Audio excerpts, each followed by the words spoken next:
की सरपरस्ती में हो रहा है और हम सब जितना भी इसमें हिस्सा दे सके उसको हिस्सा देना चाहिए, क्योंकि ये सिर्फ हम लोग ये जिम्मेदार है, हमारे बुजुर्गों का काम नहीं है, सबका काम है। हमारी बहनें वहां पे पढ़ेंगी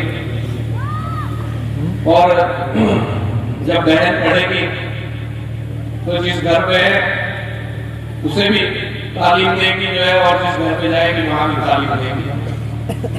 भाई मेरे लिए जिम्मेदारी लगाई है,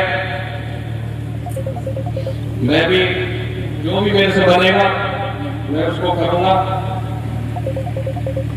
और मंच के माध्यम से मैं आप सबके बीच में अपनी तरफ से 5 लाख रुपए का ऐलान करता हूं। ये तो मैं नगर की बात है, क्योंकि मैं यहाँ से विधायक हूँ, मेरी निधि नहीं है यहाँ पे।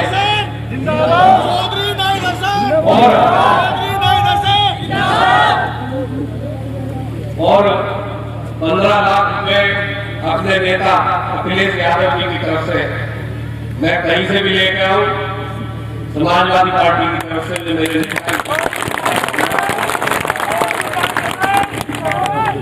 15 और 5 हो गए।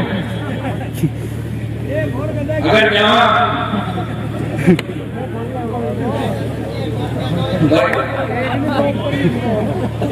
चलो शुरू कर देते हैं, 21 कर देते हैं। मैंने देखा है हमारा ही सारा काम है, हमारी बहनें पढ़ेगी, हमारी आज तालीम की इतनी कमी है